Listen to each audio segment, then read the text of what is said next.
Adolis Garcia sends one the other way. That sends Carroll back. He's at the wall, and the legend grows. Adolis Garcia wins Game 1.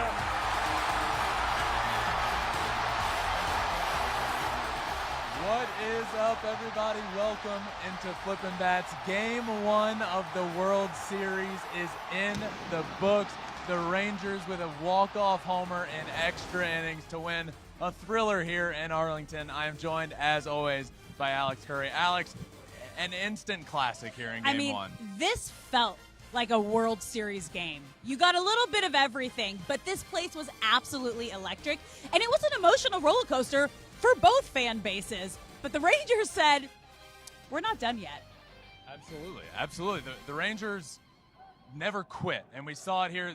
There were multiple opportunities for the Diamondbacks to put this game away. In the ninth inning, they had to have a big hit from Seager. They just kept fighting and fighting and fighting. Also a big performance tonight from relief pitcher. We talked all about relief pitching when it comes to the Rangers this playoffs. And Jon Gray came in tonight, did a fantastic job. Actually caught up with him after the game to talk about the big walk-off, what Adolis Garcia means to this team, and his outing as well. So let's check that out. All right, Jon Gray, first off, what a win here tonight. Walk me through that extra innings homer, Adolis Garcia. What was going on in that dugout at that time?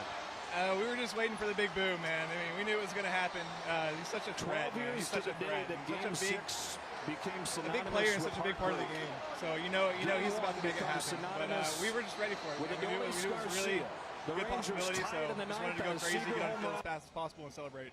It just feels like with how hot he's been lately, he's been in fuego. And you guys had the feeling in the dugout. You just had a feeling in the big moment Adolis Garcia was going to step up. How much has he meant to this team in terms of you guys just knowing that he's a leader and going to get the job done? I mean, personally, I know just having him in a lineup, I know we're going to have a good chance of scoring some runs that day. So, and don't sleep on his defense either. He's a great defensive player, but he's been absolutely amazing through this postseason. I can't wait to see what else he's going to do.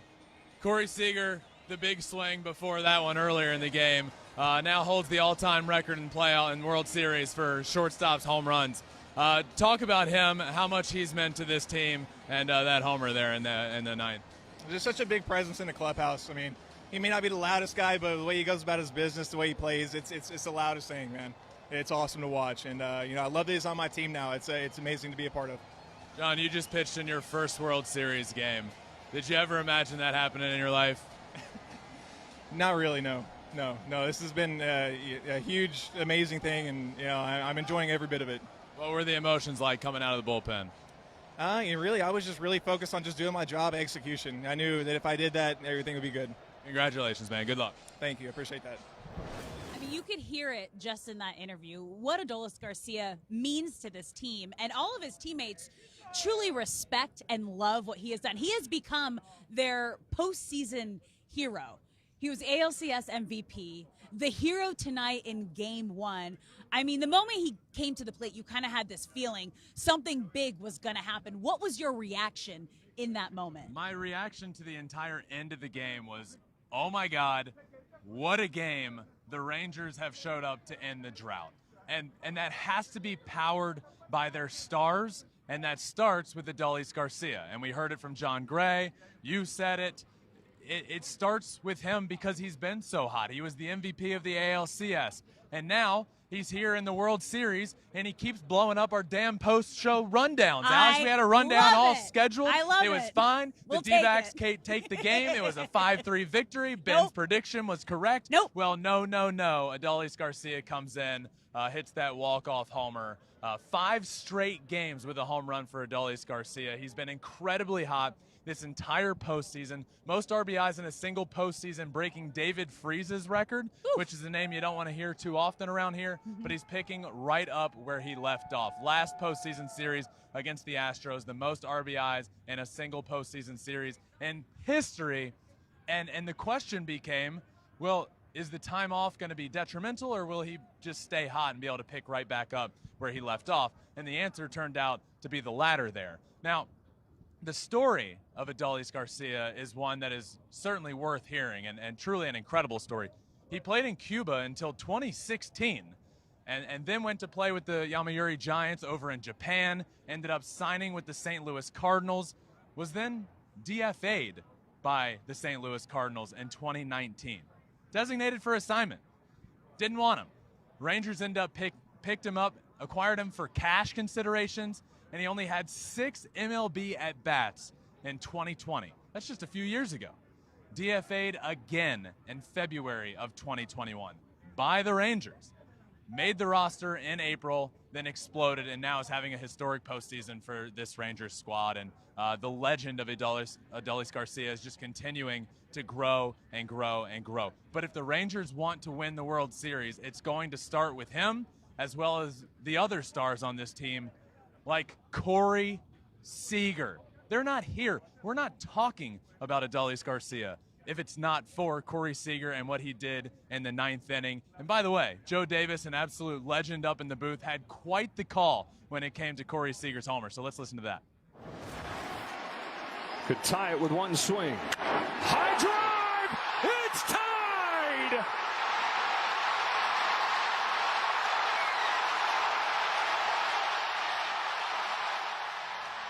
And that home run puts him in a category all by himself. He now has the most home runs in a World Series for a shortstop, breaking a tie with Derek Jeter and Carlos Correa. So this is a guy that signed a massive deal, Alex. He was part of that revamp of the entire middle infield. Damn, we suck. What do we do about it? Well, you go out and you pay Corey Seager and you pay Marcus Semien $500 million, and next thing you know, 2 years later, you're in the World Series. So the stars are looking great, and that's what it's going to take. But the other guys on this team are also stepping up, including Evan Carter, 21 years old. You look up at the scoreboard, and it says Evan Carter, 21 years old, born in 2003, and you're just like, wait, that doesn't even make sense. How's that possible? Started this year in Double-A, and now he's stepping up in the World Series, his first World Series game in his career. Was born in 2002, not 2003, by the way. Math is sometimes a struggle. Just gonna let you figure that one out. But still, started this year in Double-A, and it's just a remarkable story for him to be where he is now. Started the game 2 for 2 with 2 doubles. So now you're the Rangers. You have all your stars. They're hot. They're the streakiest team in baseball, and when they're going, they're going. And right now, that's what's happening. And then you look at, okay, they came back. They won this game 1. They won this game 1, and now you have your guy going tomorrow, Jordan Montgomery, who's been the starter in game 1s all postseason. And now you get him tomorrow at home with a chance to go up 2-0 in this series. But Alex, they finally got a win at home. Yeah. And that was the story of this season for them, is how good they are when they're playing at home. But then they had that series with the Houston Astros, and it's like, well, are they really that good at home? What's happening in the postseason? We don't really know. Well, tonight proved that. This place was electric.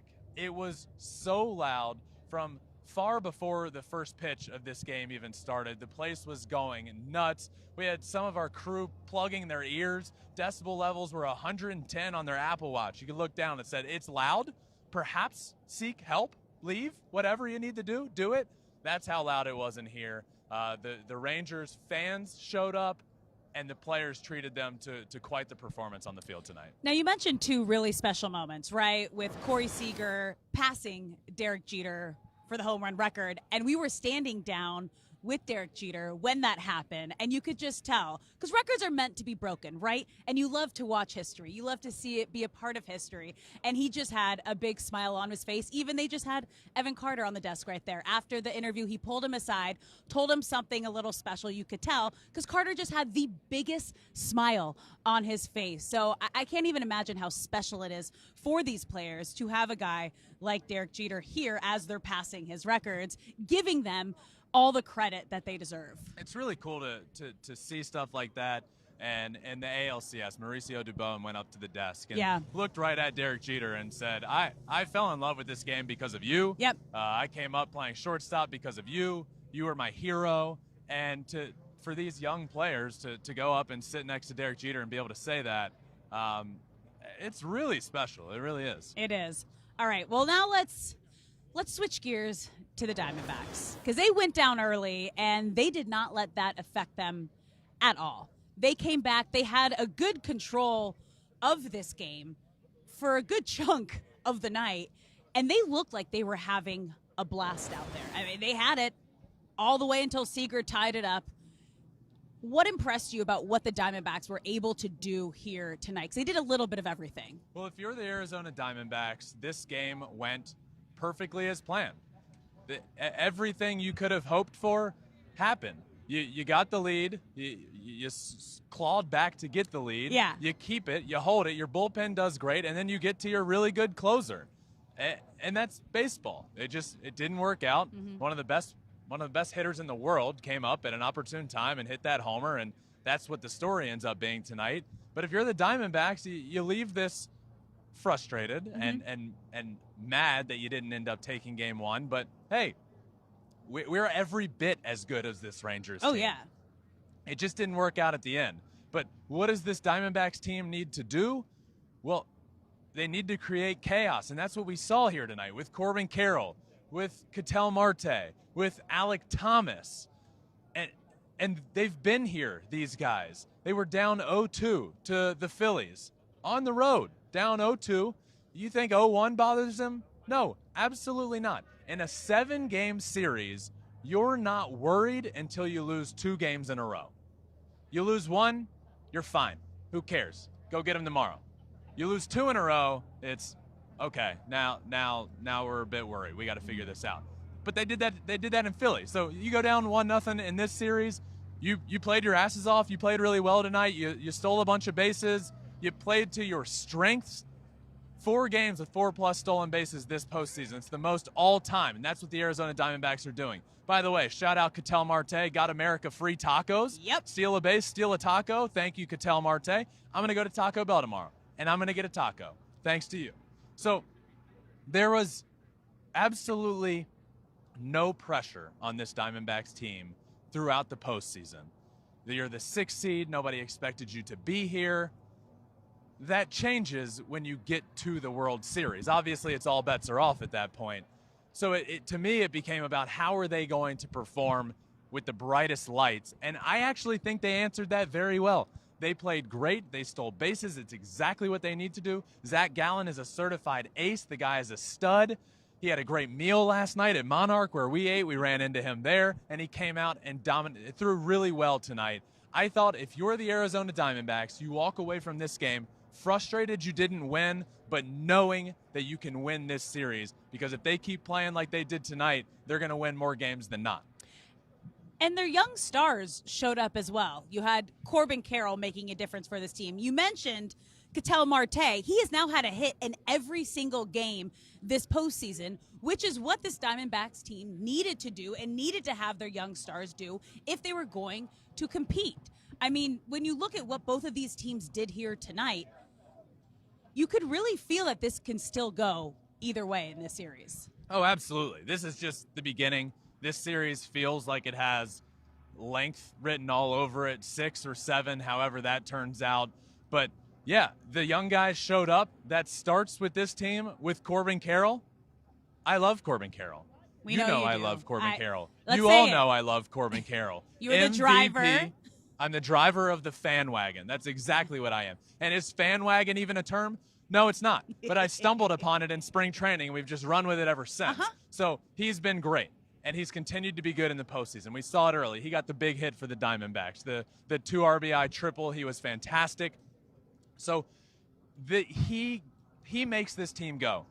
I get he's young. I get he's a rookie. But Corbin Carroll is an absolute superstar in the making. And I was again, on the fan wagon all year long, but I couldn't have foreseen him showcasing that in the World Series. He's ahead of schedule. This entire Diamondbacks team is ahead of schedule. You mentioned Ketel Marte, 17-game hitting streak to start his postseason career, which is the most all-time.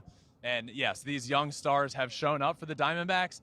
They're feeling good about where they are right now. Despite being down 0-1, you've been here, you've done that. You went down 0-2 in Philly. Everything is fine for this Diamondbacks team.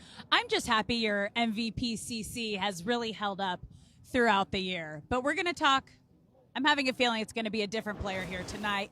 Who is your player of the game for game one?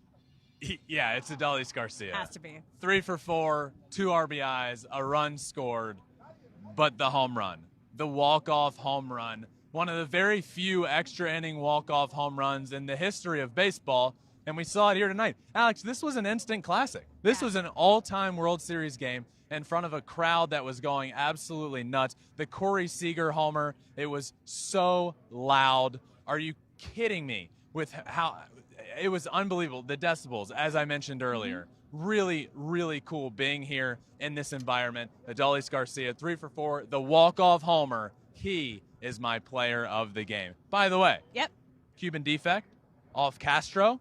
Coincidence? I think not. That was good. That was good. Thank you. Quick look ahead to tomorrow, right? You mentioned Rangers got Jordan Montgomery on the mound. D-backs, Merrill Kelly. What are you expecting to see from this tomorrow? Yeah, it's going to be interesting to me how Jordan Montgomery bounces back. He threw in Game 7 against the Houston Astros, came in out of the bullpen, something he doesn't do. And talked to him after that game about that performance, and obviously he threw really well in the ALCS and has pitched really well throughout the playoffs. But hey, man, you had to come in out of the bullpen in the biggest game of your life in a Game 7 in the ALCS. So his body is going to recover differently than it does every other start for him. Normally, it's okay, you pitch every 5th day. And you might say, well, a starter's routine is on that 2nd or 3rd day. They're throwing a bullpen of about 20 to 40 pitches. What's the difference? Well, I'll tell you what the difference is. The difference is 20 to 40 pitches in an ALCS does not compare to 20 to 40 pitches standing out there in the bullpen with people just hanging out and watching. No, those are the most stressful pitches you could possibly throw. So to me, I'm excited to watch Jordan Montgomery. I'm excited to see how he comes out and performs. Merrill Kelly is another very underrated name that people might not know a ton about. You're going to learn a lot about him. He was fantastic all year long, really good in the Phillies series. We got quite the pitching matchup on hand tomorrow. We do, and we had quite the game here tonight. A gift for baseball fans. Free baseball, but also a gift for one of our dear friends, our boss, Michael Buckland. Happy birthday. Do we say how old he is? Yeah, the man's 40. Yeah! Happy birthday, Buck. That was your birthday gift. I also don't like the term boss. Yeah, you know, Buck's Buck.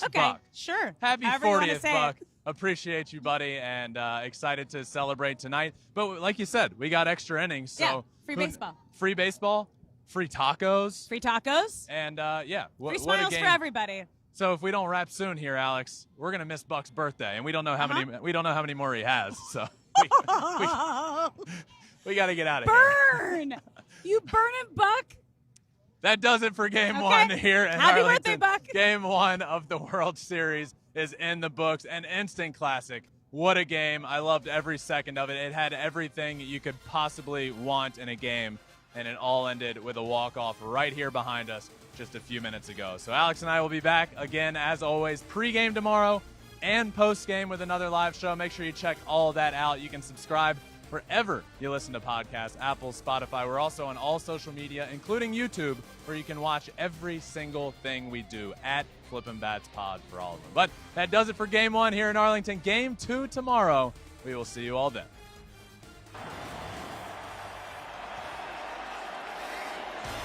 Adolis Garcia sends him the other way. That sends Carroll back. He's at the wall, and the legend grows.